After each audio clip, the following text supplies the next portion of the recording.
Hello every students, good evening.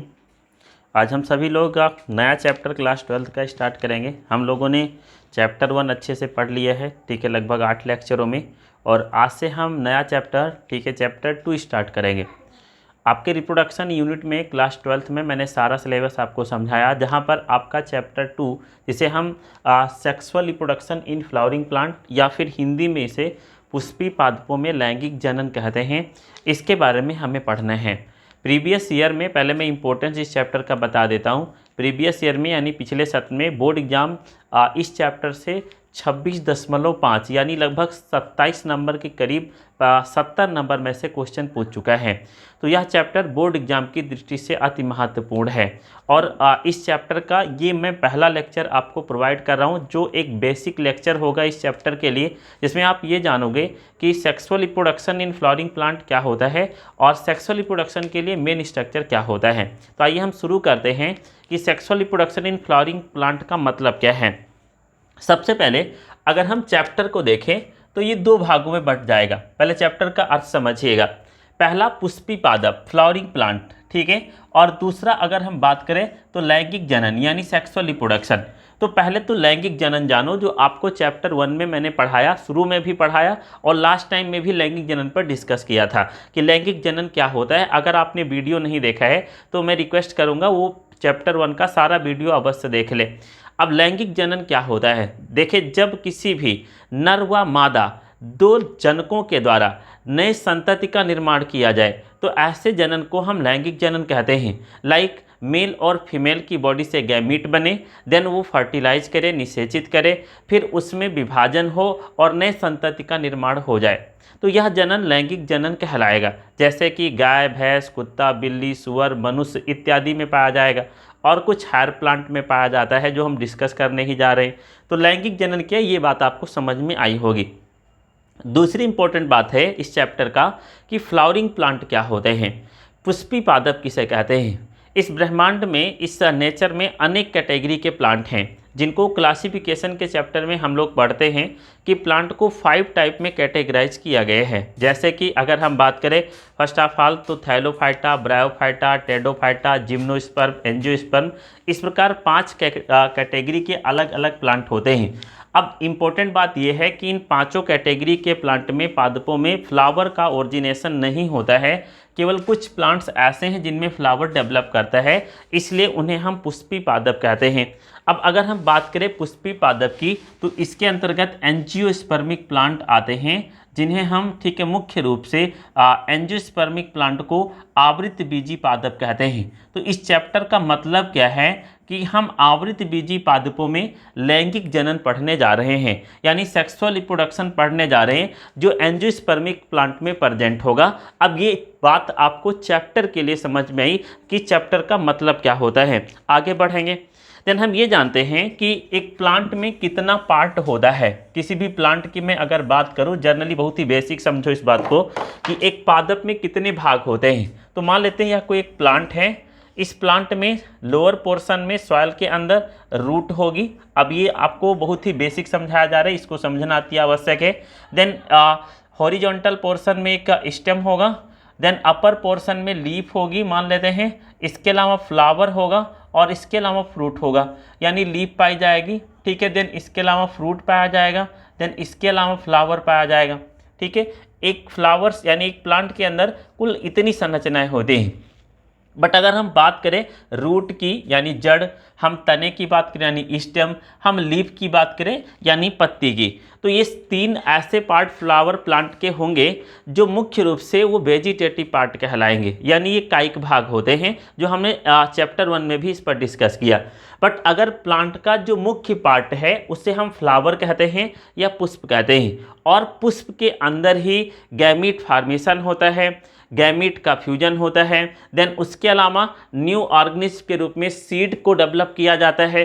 तो इस chapter में मैंने आपको क्लियर किया, देखिए इमेज बनाए कि हम पुष्पी पादपों में लैंगिक जनन पढ़ने जा रहे हैं। तो इस चैप्टर में हम सभी लोग लैंगिक जनन पढ़ेंगे, यानी हमें मुख्य रूप से फ्लावर के इंटरनल स्ट्रक्चर और उनमें होने वाले इवेंट के बारे में डिस्कस करने हैं कि पुष्प की संरचना क्या होती है, उसमें गुरु बीजाण जनन क्या होता है, लघु बीजाण जनन क्या होता है, परागकण क्या है, परागण क्या है, फल कैसे बनता है, बीज का निर्माण कैसे होता है, इन सब के बारे में हम डिस्कस करने जा रहे हैं। अब हम आगे बढ़ते हैं। ये बात आपको समझ में आ गई होगी कि इस चैप्टर में हम कंप्लीट डिस्कस फ्लावर के बारे में करेंगे और फ्लावर के बाद जो संरचना बनेगी फ्रूट, इसके बारे में डिस्कस करेंगे, जबकि हमें किसी भी पादप के कायिक भाग का इस चैप्टर में डिस्कस नहीं करने हैं। और कुछ इंपॉर्टेंट बात जान लेते हैं जो आपको जानना पहले आवश्यक है, फिर हम चैप्टर की शुरुआत करें। फर्स्ट ऑफ ऑल, अगर हम बात करें किसी भी सेक्सुअल रिप्रोडक्शन वाले प्लांट की, तो वो मुख्य रूप से दो कंडीशन शो करता है।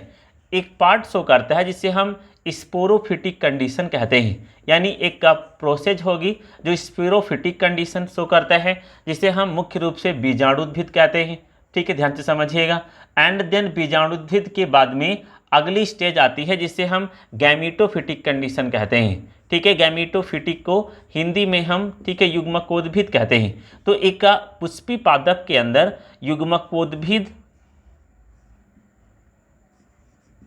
युग्मकोद्भिद और बीजाणुद्भिद दो अवस्थाएं आती हैं। अब एक बार बीजाणुद्भिद अवस्था आती है, देन युग्मकोद्भिद आती है, देन बीजाणुद्भिद आती है, देन युग्मकोद्भिद आती है। यानी एक बार स्पोरोफिटिक कंडीशन, देन फिर गैमीटोफिटिक कंडीशन, फिर स्पोरोफिटिक कंडीशन, फिर गैमीटोफिटिक कंडीशन आती है।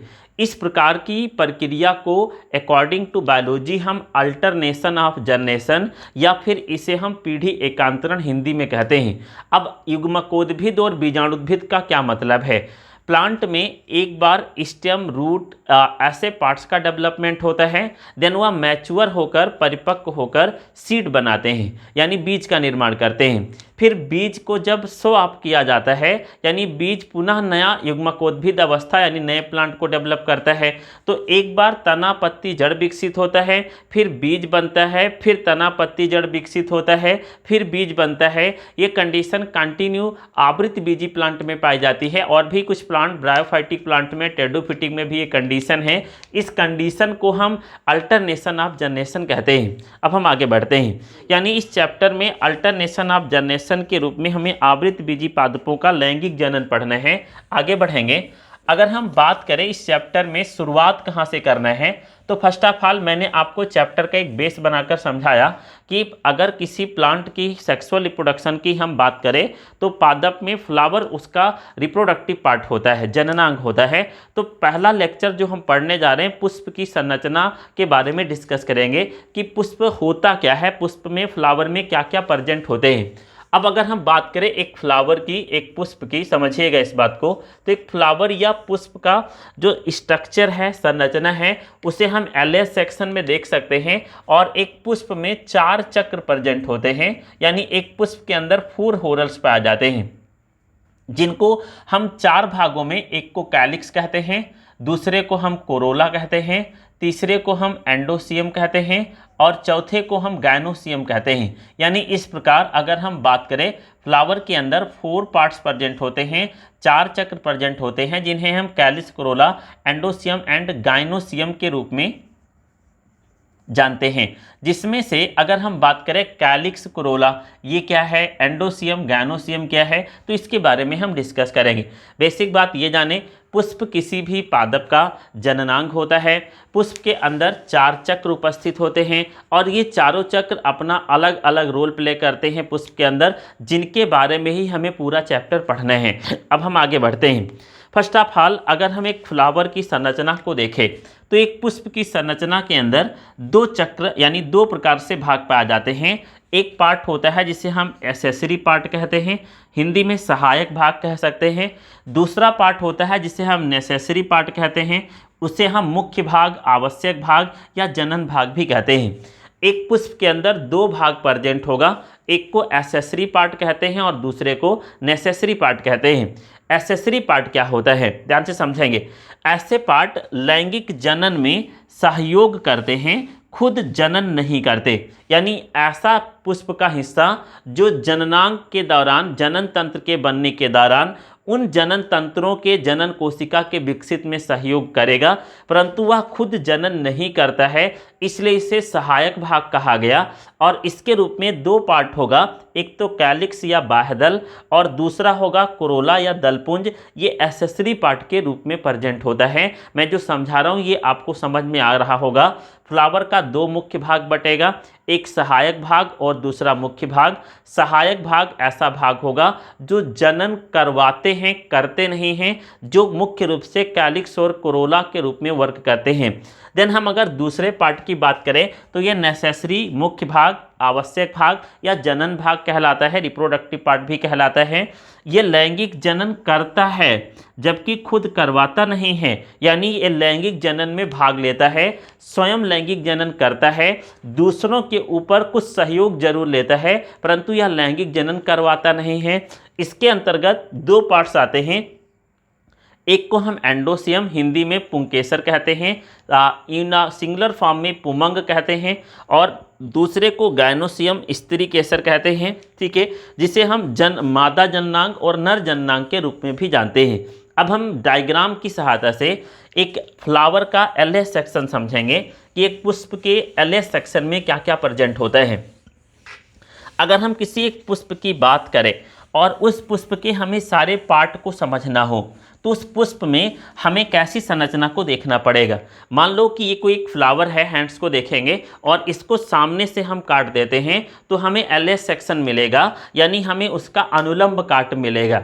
एक अनुलंब काट में हम पुष्प के चारों भाग को समझ सकते हैं। फर्स्ट ऑफ ऑल मैंने आपको क्लियर कर दिया है कि फ्लावर के अंदर चार चक्र है, कैलिक्स, कोरोला, एंडोसियम, गायनोसियम।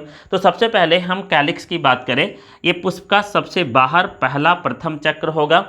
सभी पुष्पों में अभी तक मैक्सिमम फ्लावर में देखा गया कि यह हरे रंग का होता है और कली अवस्था में, लाइक अगर मैं एक बर्ड की बात करूं, कली की, जैसे कि आप गुलाब को देखें, ठीक है, या फिर आप किसी भी फ्लावर की कली को देखें तो आपको ये जो ग्रीन कलर का पार्ट दिखाई देगा बड़ा सा, जो इसे कवर करके रखता है, इसी को सिंगुलर फॉर्म में सेपल या फिर कैलिक्स या बाह्यदल कहते हैं।